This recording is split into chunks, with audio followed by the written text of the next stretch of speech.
Turn to the second case on this morning's docket. That is case number 106471, State of Kansas v. Sean Alderson.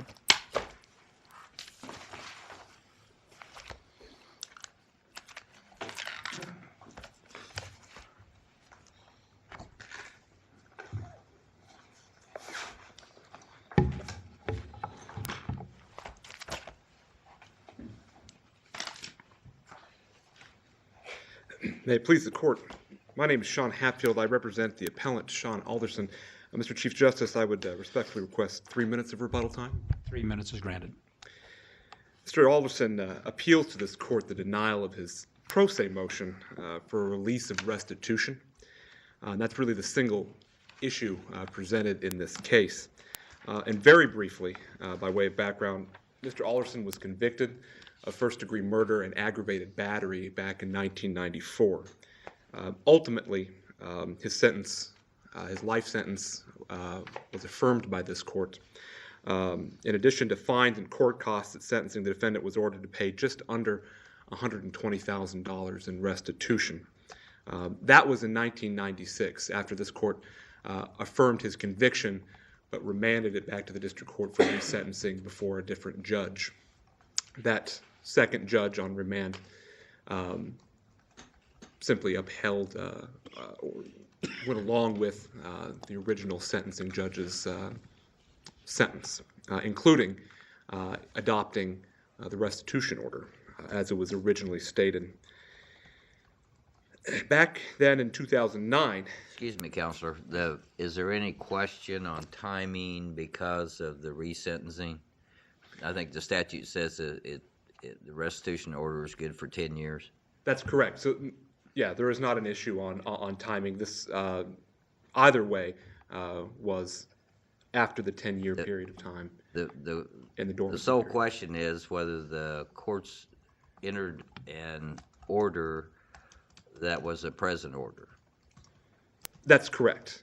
That's correct. I mean, frankly, the issue before the court is simply, when did that restitution order take effect? And our position, of course, is the language that the district court used at sentencing, which may be an illegal sentence. Let's get more fundamental. Is there any way that this trial court judge had jurisdiction to order a condition of parole? I think, yes, he has a jurisdiction to order restitution as a condition, but he's required, and I think we note State v. Bowers, he has to be specific on the record in his instructions to the parole board. Recently, we've said that we've vacated orders of electronic monitoring because we've said that a trial judge has no jurisdiction to order conditions of parole. And why aren't we dealing with the same thing? If it takes effect upon release, then that's a condition of parole, is it not? That's correct, but our problem here is that the language used by the court at sentencing was unclear at best and would seem to indicate that restitution did not take effect immediately upon release or as a condition of a release, but took effect while he was in custody. And I recognize that would be an illegal sentence. But it's the problem is the language used by the district court. And that language you're referring to is that defendant's release from incarceration should be made contingent upon defendant making restitution. It can be read two different ways. It can be. Clearly, yeah. And in the journal entry as well, I think it's two different clauses essentially. That first clause in the journal entry is restitution is owed as set forth below. What is the meaning then of, why do we care about that given the statutory language and focus on the word later in 216604E? The last clause is that basically it's saying if there's incarceration, the court may specify in its order the amount of restitution if restitution is later ordered as a condition of parole, conditional release, or post-release supervision. Absolutely. So does that give them the right to order, presently order? Does the court even have that ability under that language of the statute? Respectfully, I would say no. But again, particularly in this case, the importance of the district court using specific language, even assuming that it did have authority, if it did, it needs to be specific. Restitution is not immediate. The cases, I think both parties cited, Robart and Morrison, in those cases, the defendant had been released on parole or early release, and in both of those cases, the restitution order issued by the district court was very clear. This is not to take effect immediate. We have real ambiguity here, which led to the problem of the state's agent sending a collection note for delinquent, saying that he was delinquent on his restitution payment when he's serving a life sentence. That's the problem here, and that's why, even though it may be an illegal sentence, and the court may not have had jurisdiction, that's not an error attributable to the defendant. And certainly, in this case, the state didn't object to the language at the time of sentencing, and my review of the record, there wasn't a correction of the state's agent's actions for sending that delinquency notice to the defendant or the appellant when he was incarcerated. We should then calculate, based on the court's error, the restitution order took effect at the time of sentencing.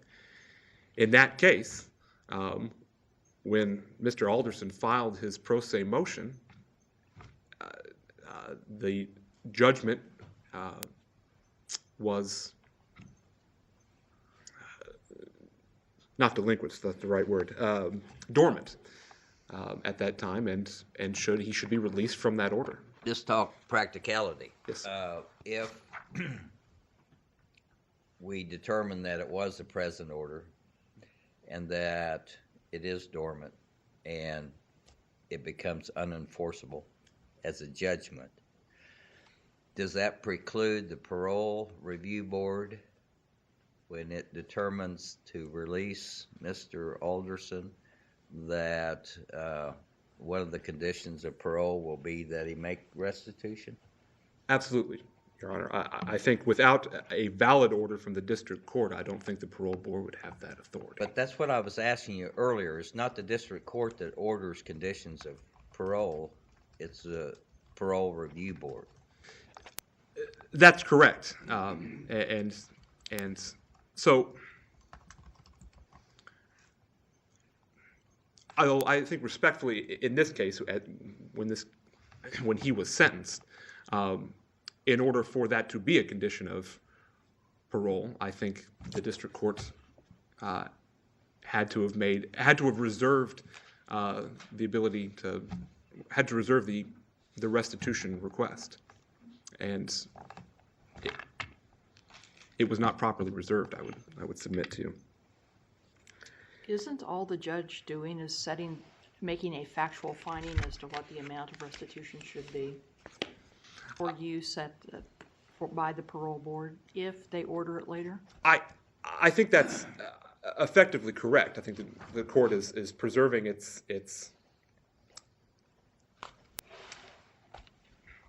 jurisdiction to order restitution maybe later. But again, it just didn't do that in this case. The language used by the court said restitution is owed. It's immediate. That's the problem here. Any further presentation, counsel? No, Your Honor, if there are no further questions. Any more questions? Which result works better for you, for your client, do you think? To have this declared dormant or have it declared not authorized yet, that it doesn't happen until parole? I mean, I can kind of see it both ways. Justice, I can too. I think ultimately, though, the best results for my client, and probably the best result as a matter of judicial economy, is to declare this dormant. He's filed his request. It would comply with the statute. It's done. The rest of the sentence can be maintained, but the restitution order is vacated. Any more questions? Understanding we're here for this case, but doesn't that result then mean that all other inmates can have their accounts garnished every month for payment of an order, a restitution order? No, I don't think that, no, because, I mean, I think the law is very clear. Restitution cannot be ordered while the defendant is incarcerated. It can only be ordered as a condition of parole. So I don't think lawfully jailed inmates can be subject to garnishment for restitution, at least. Court costs and fines may be another matter. Anything further? Thank you, counsel. Thank you.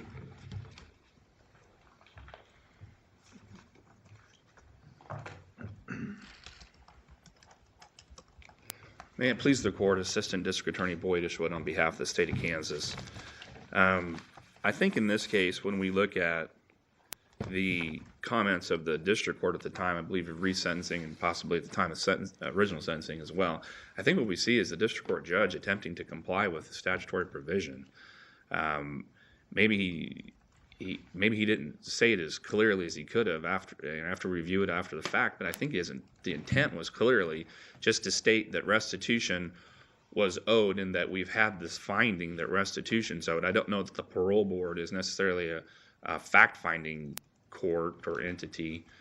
So at the district court level, the fact that restitution's owed, the amount and to whom, and then I think he tried to comply with the relevant statutory authority at the time that indicates that the parole board or whatever it is at that time would be the ones to determine whether it was part of the parole.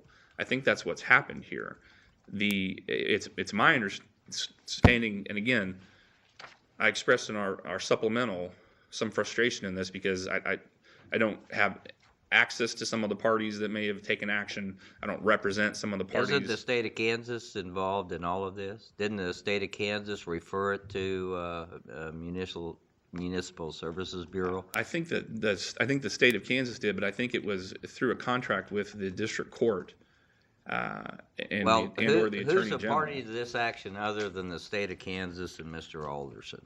Well, I think MSB would be a party, and I think that the district court would be a party more so than the 18th Judicial District Attorney's Office. They're a party to the issue of whether there's a valid judgment for restitution? No, I don't think so. And that's the confusion, Your Honor. I think that the pro se litigant, as he's formulated the issue, merely addressed the original entry of the comments of restitution at the time of sentencing, and then I think the supplemental issues have brought it out to the issue of, MSB My question is, why aren't you standing here today representing the state of Kansas bound by the actions of the contractors of the state of Kansas?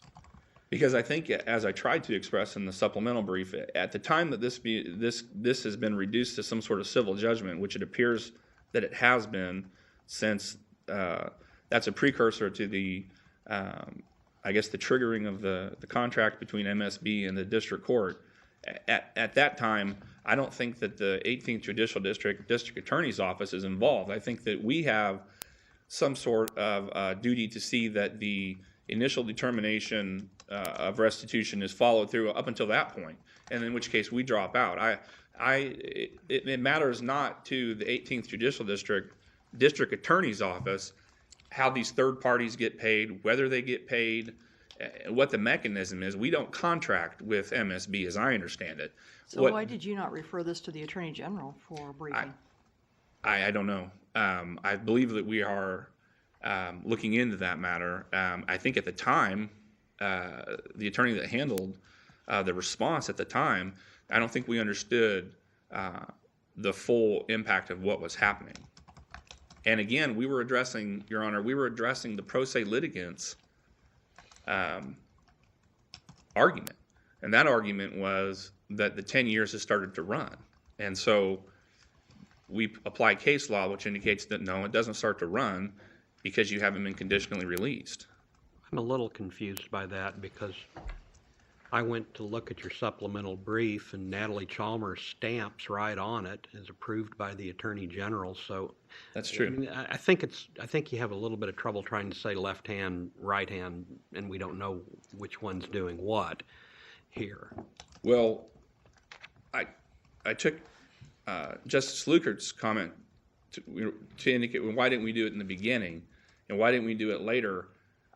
It's just, this is a confusing concept, and I think that we need to, if we just addressed the pro se litigant's claim, I don't know that we would need to include any other party, because the pro se litigant's claim is simply that the time has started to run and it hasn't. Now, what MSB has done and what the district court has done, or as a contracting agent, MSB with the district court or the attorney general in collecting on this, I can't answer for that.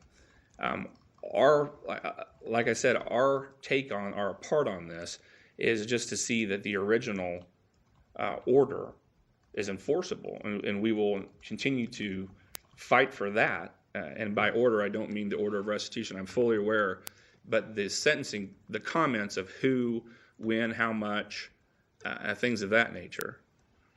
But not presently collectible.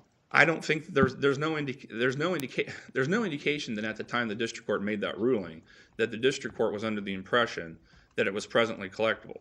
That happened after the fact, and I do think that it happened based on the statutory changes, which makes, in my estimation, and maybe I'm wrong, but makes restitution collectible as an authorized disposition, even if you're incarcerated. That change happened after this case.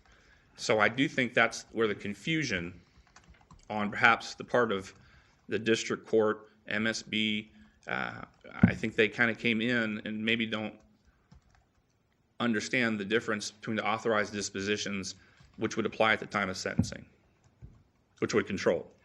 Because I think this court has said that restitution is part of sentencing. Somebody representing the state of Kansas had to refer this to MSB as being a currently collectible restitution order. Is that correct? I think so, and we don't know and that's part of the problem. We don't know based on this record And when that happened and what was the process. If that happened, then the state of Kansas, by whatever agent, has taken a position that is contrary to your argument today.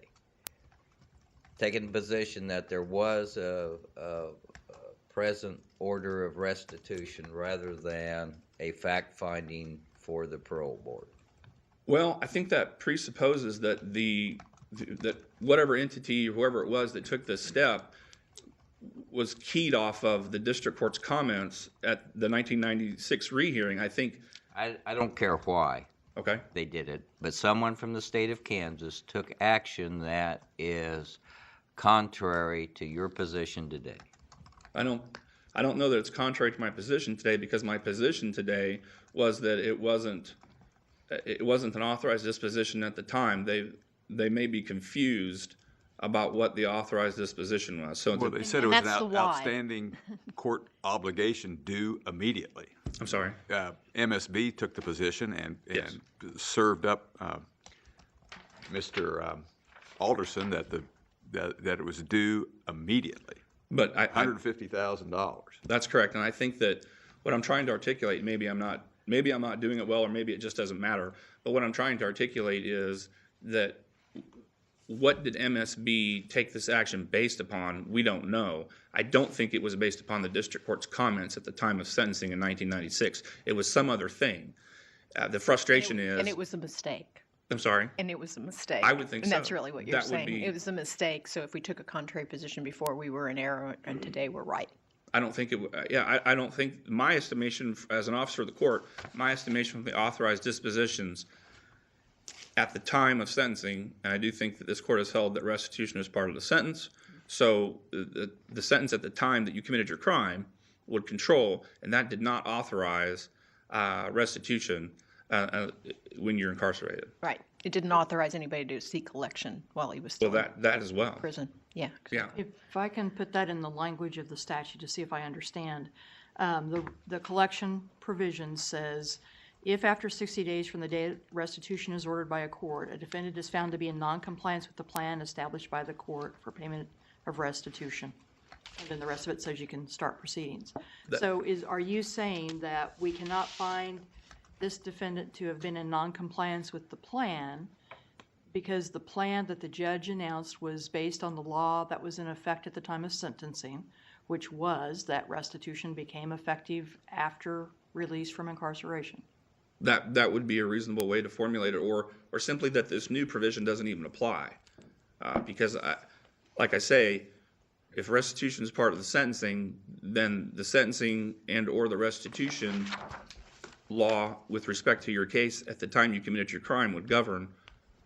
This was not there. What was there was that restitution is not an authorized disposition if you're incarcerated. Sorry, do you have any reason to argue why this statute would not be retroactively applied? Because it's part of your sentence, and you can't, as an ex post facto, I guess you wouldn't be able to apply a change in the sentence that I assume would be harmful to the defendant retroactively, I would assume. That's kind of hard to decide, I think, which is, but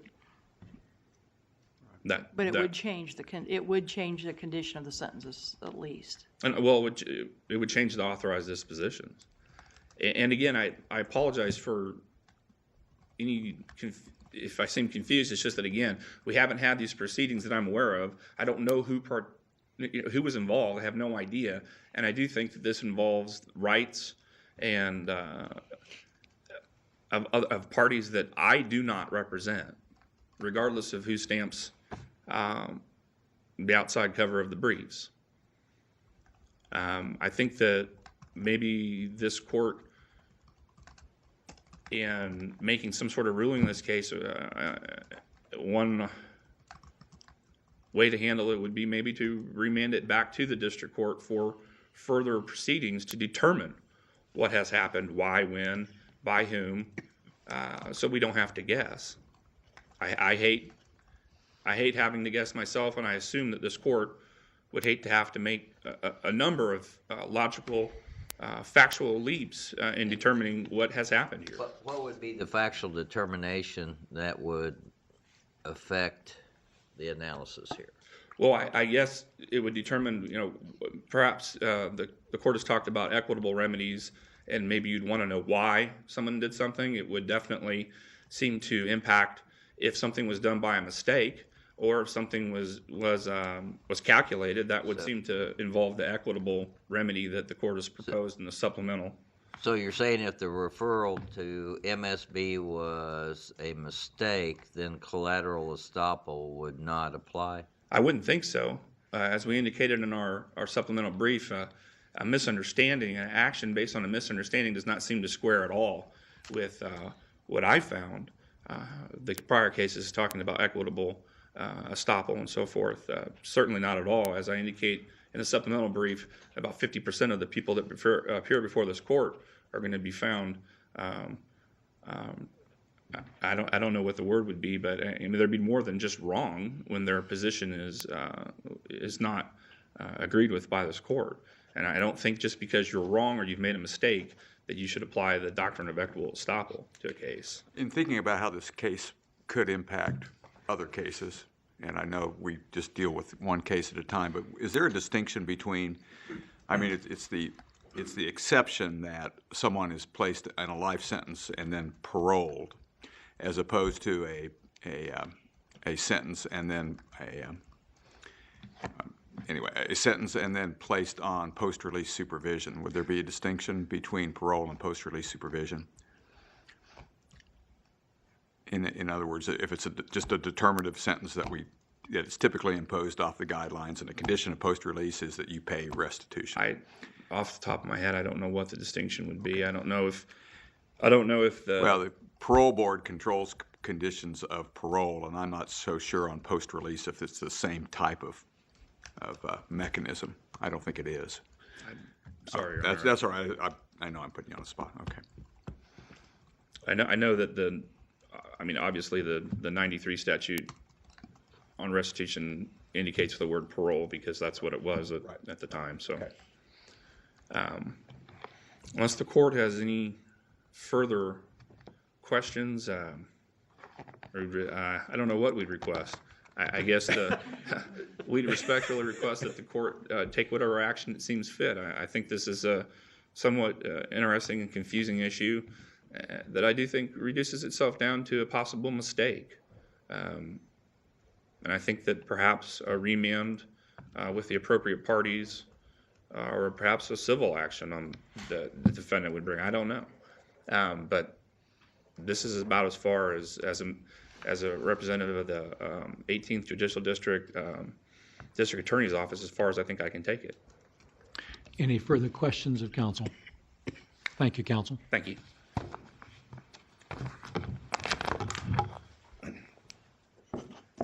Reserve 3 minutes for rebuttal. Mr. Chief Justice, I'm prepared to waive rebuttal unless there are further questions at this time. Any objection to counsel waiving rebuttal time?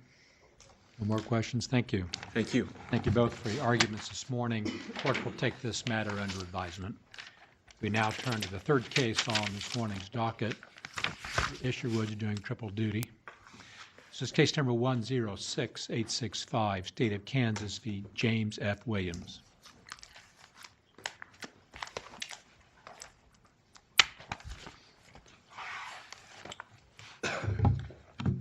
Good morning. Adam Stolte with the Appellate Defender Office, appealing for the appellant, Mr. Williams. I request 3 minutes for rebuttal, please. 3 minutes is granted. Thank you. Your Honors, I was assigned this case about a month or so ago, and when I initially went through this case, I thought it was a simple kind of sufficiency of the evidence argument. And as I started going through it more and more, and in my preparations over the last week, I realized that there's a lot of underlying issues that weren't necessarily addressed properly in our brief. The first issue being which is now glaring, to me at least, a Prindy problem that there is in this, and a DECOM issue that is, I just can't get out of my head on this case. And for those reasons, I would inform the court that I'm going to file a motion to file a supplemental brief this afternoon so I can more adequately address those issues. But in speaking to how this brief was argued, What was the second issue, counsel? US v. DECOM, it's spelled DECAMPS, but it's the lovely French, so it's DECOM. So what was argued at the sentencing hearing in this case was that defense counsel was really arguing that the evidence surrounding the event in Ohio, which is the prior conviction that we're dealing with on this case, failed to demonstrate an intent to permanently deprive to support the theft element of burglary. And it really kind of you have to kind of jump back on this one again, because in Ohio, there's the 1996 conviction. In Ohio, burglary statute at the time read that the essential elements were that the defendant trespassed in an occupied structure with the purpose to commit therein any criminal offense. That kind of speaks to one of the issues on DECOM, that the statute is more broad than what we have. Our statute for aggravated burglary, which is what this was considered, was that without authority entering or remaining into any building in which there's a human being with the intent to commit a felony, theft, or sexually motivated crime therein. And what they did at the district court level is try to pin this down to the theft element under our aggravated burglary to get this to be a person felony. So then after you see that, you have to look back at what they found below in Ohio. In Ohio's theft statute, states that it's 2913.02, this is back in 1996, so that no person with a purpose to deprive the owner of property or services shall, and it kind of goes on, but it doesn't say permanently deprive. And so that's what was argued below. And our statute for theft requires a permanent action of depriving the victim on that case. And so the way this was argued at the district court level and also in our brief here was that it is basically an insufficient evidence to prove that the defendant in this case permanently deprived. The district court here used an indictment, a complaint, and one of their documents is eluding me here at this point. But in doing that, in making its analysis in this case, the district court violated really Apprendi by making a judgment on the facts. The district court said, in my own opinion, I believe that this is what actually happened. And then what actually happened was, once the district court started doing that, they started violating Apprendi. They started making a determination of what happened below. In the Ohio prosecution, was it a guilty plea or a trial? It's unclear from the record. But as short as the but record the is. factual determination of what occurred had happened either way, hadn't it? I don't understand. Well, I mean, the only fact that the judge here was considering was the fact of the conviction itself, not the facts that underlay the crime, was he? No, he went straight to the facts of beyond the fact of a conviction, and he did go straight to the facts of what happened below. It's on, I think it's in volume 2. It starts around page 2, I think, is when the state starts arguing that they start comparing the Ohio statute to the Kansas statute, and they say that, and they immediately jump in and say, if you look at the facts of what happened, based on the complaint, they say what we think happened was a theft, and that kind of brings back to the DECOM, is why I'm going to file a motion for supplemental briefing. It's because the DECOM specifically says that is not allowed by district courts. They're not allowed to do that. They're not allowed to go and have this hypothetical situation of what occurred. So in your understanding of now what's required with Apprendi, or even what the trial court was required, how the trial court took its approach in determining whether or not the statutes are the same or similar enough to find that it's the same as our aggravated burglary, what at a hearing before a jury, or what the trial court was supposed to do is what? Because ultimately, I think as Justice Byers pointing out, isn't this a legal determination that the court must make, that the statutes are similar in order to find that it's a person felony? Right, and that's when you first look at this case, you think we're just arguing about 3 months on a guy who's got a life sentence. But I understand the significance between a person and a non-person. It's hugely significant. Right. But what I'm getting at is the determination that the statutes are the same, so the court can find, yes, that's a person felony. Right, and that's kind of where... I don't understand why that isn't a legal determination, that is not a finding facts that a jury would have to do. And first of all, that first prong, but isn't that what the task is? That's what the task is. The task is to make a legal determination, and that's what the DECOM says. It talks about 2 other cases, Taylor and Shepard. And in those cases, they talk about divisible and indivisible statutes. And depending on whether or not you have a divisible or indivisible statute, use a couple different, 2 different methods of determining whether or not the prior convictions, how they can be classified. It basically comes down to this. It basically comes down to, you're not allowed to re-litigate the facts of the prior conviction. You're only allowed to make categorical decisions. And so if a statute's divisible, which is a statute that has alternative elements like our burglary statute here, you can commit a burglary in a dwelling, a car, a boat, or airplane. So that makes that divisible to that element. And so what you do there is you use the modified categorical approach, which is talked about in DECOM, the Shepard case. You can look at the indictment to determine which alternate element was used to get that conviction for burglary. In this case, we can look at the alternate elements, or we can look at the indictment to determine that was a dwelling or a structure for these purposes here.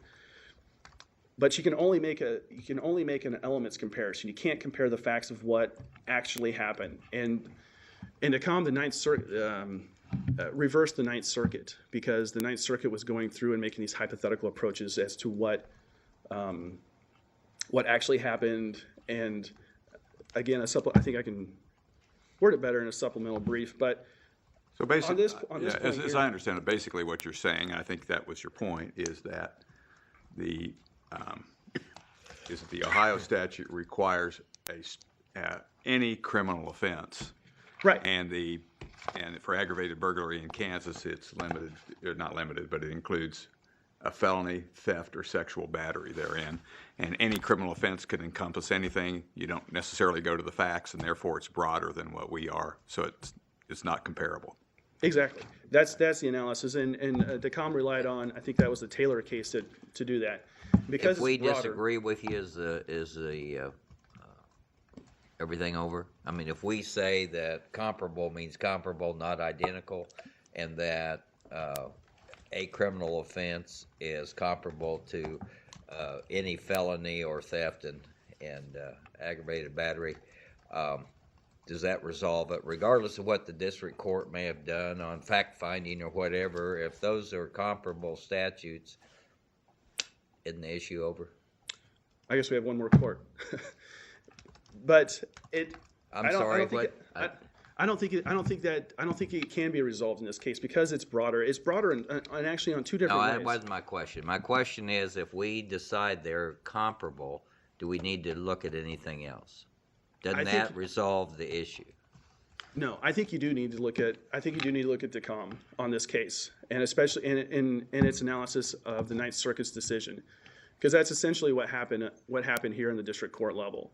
Is that the district court level said, well, it's close, so let's look at the underlying facts to determine what actually happened here. And that's what the DECOM case says, is that you can't do that. You're not allowed to relitigate these facts. And it cited specifically to Apprendi in the defendant's Sixth Amendment right to jury trial and have the jury determine the facts in the case. But it also cited a more practical approach too, which is where looking at these documents, it's to determine what actually happened is not reliable because the defendant in this case may not have had a dog in a race, so to speak, to argue whether or not a theft occurred. I think Because what it my was colleague irrelevant. is, I think what my colleague was trying to suggest is that that district court may have been right for the wrong reason. Okay, I don't think they were right. I think they were wrong to make this. I think the a personal. rationale was wrong. No, I think their ultimate decision, finding this to be a person felony, was wrong. And actually, the more strictly that you view DECOM, it really points to eliminating use of this prior conviction altogether. And that's kind of another reason for the supplemental briefing. It's because where DECOM says that where it's overbroad and it includes a broader swath of possible offenses than you're trying to compare it to, it can't be used. And that's, period. It ends the sentence right there. It cannot be used. As I was saying before, that one of the practical approaches for this is because Mr.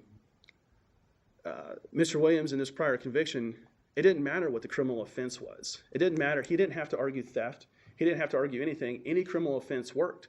So whether or not he was arguing whether a theft occurred or whether, I think below he argued that he was going to staple stuff on the wall, some kind of criminal destruction of property or something. It doesn't matter, and that's why DECOM is important here, is because it doesn't matter that he was charged with theft. It doesn't matter that he was charged with anything, and so that's why we can't use this prior conviction.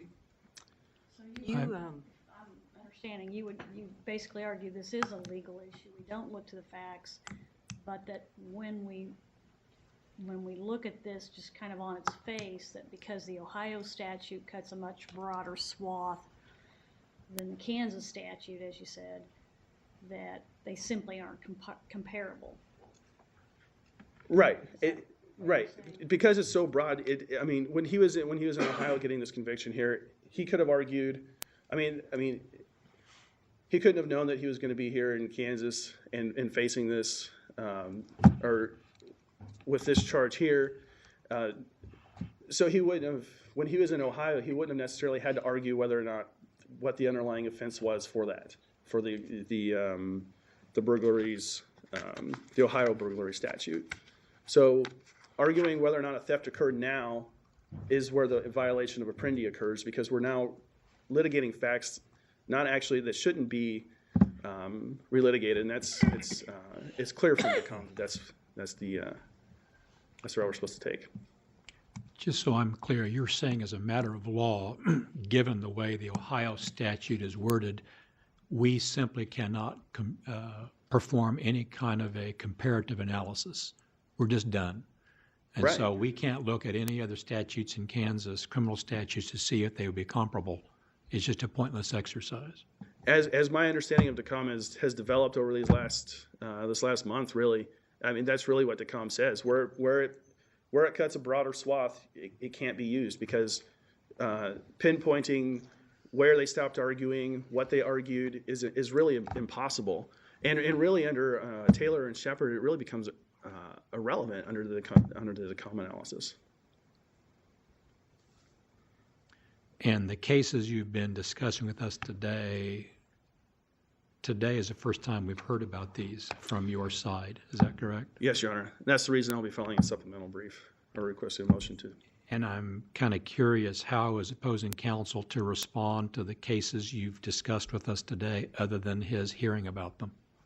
I think at least Apprendi is an issue that's widely known, and I think DECOM is at least in defense circles, is becoming a pretty widely known case as well.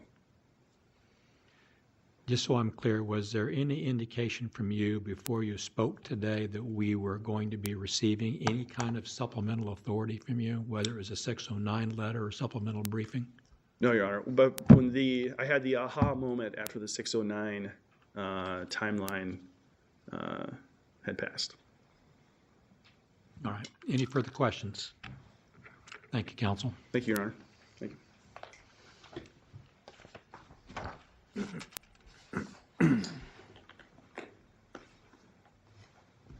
May it please the court, Assistant District Attorney Boyd Ishwood on behalf of the state of Kansas. And this is the part of the day in an argument where I either really clarify things or really embarrass myself. Well, help start clarifying. Okay. In 2001, this exact same conviction was utilized in McPherson County, as I understand it, and was assessed or was as a non-person felony. That's correct. And now you're turning around 10 years later and saying it is a person felony. And how does that work? Well, I don't know that there was I don't think the record indicates that there was a hearing in McPherson County. I think what you're suggesting is possibly some kind of res judicata or law of the case. And Not necessarily that, but why can't a defendant rely on a prior understanding and a prior utilization in a sentencing that impacted him, and there's been no change in the statute as far as I understand in terms of making it a non-person to a person? It's the same statute applies. Why can't he rely on that when trying to determine what is going to be the impact of my plea? Because I don't think that there had been a hearing on that on the merits of it.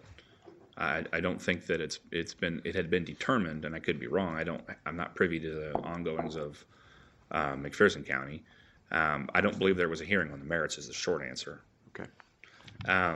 But with my second attempt to clarify, I guess I'm going to start at the beginning. I always find that a great place to start. And it's my understanding that there may have been a lot of confusion at the district court level, because in my estimation, what's happened here is the defendant's counsel, the only argument was whether it was going to be a non-person or a person.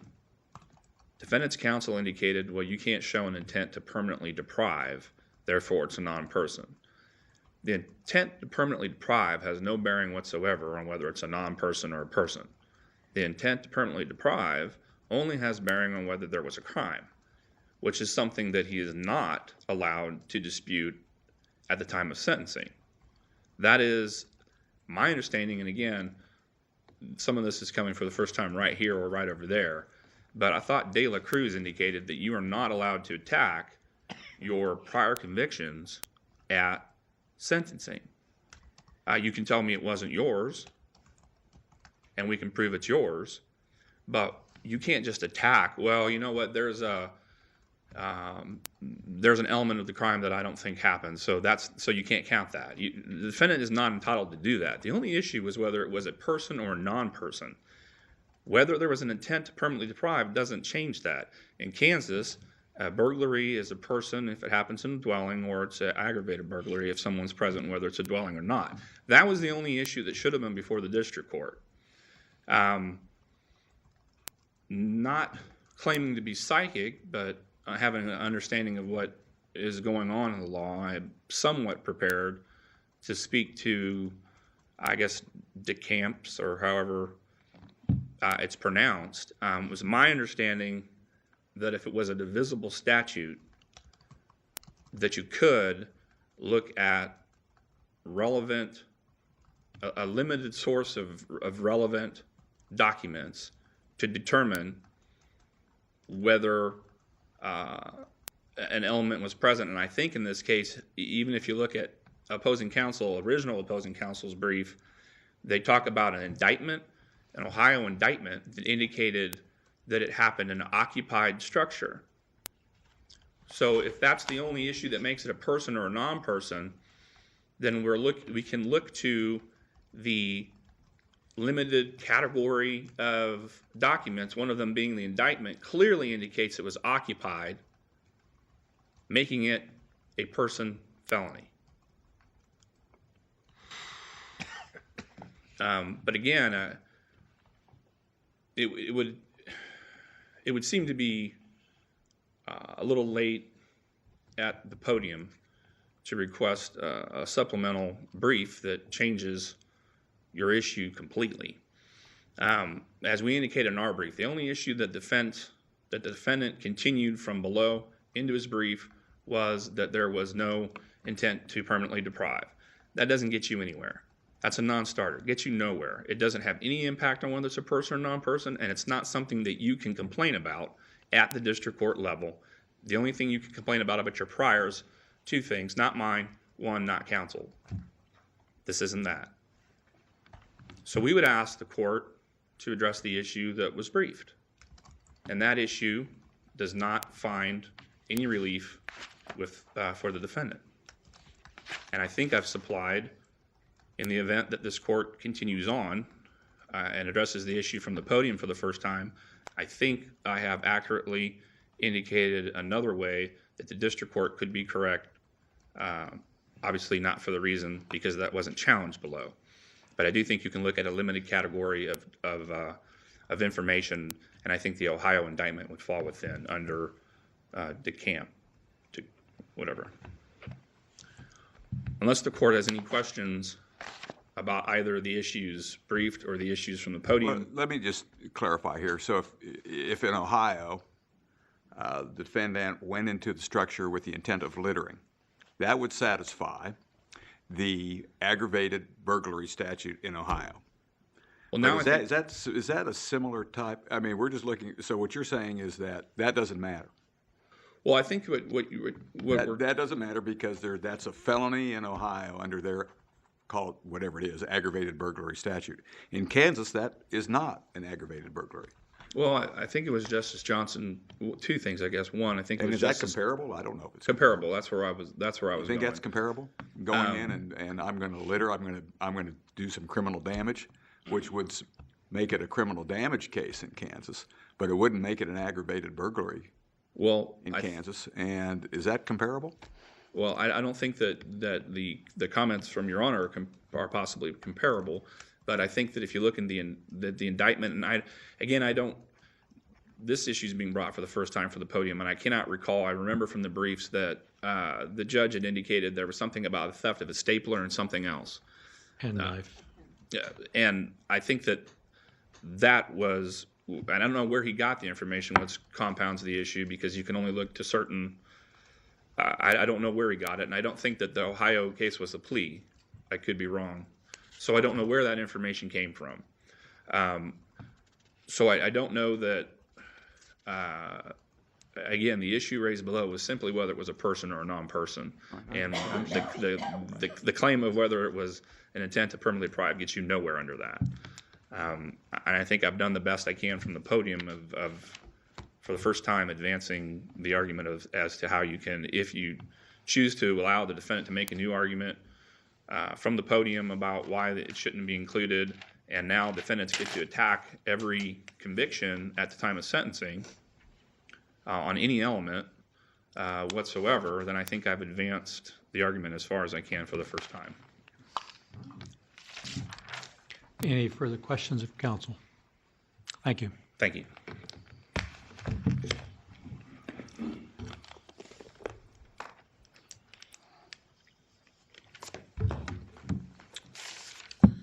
I think I can start by apologizing for kind of dropping this on the state's lap here this morning. But to address kind of the argument that was raised in the district court, I think the argument that was raised in the district court was whether or not it was permanently deprived, which is the first step in determining whether or not it can be a theft. If it can't be a theft, it can't be an aggravated burglary.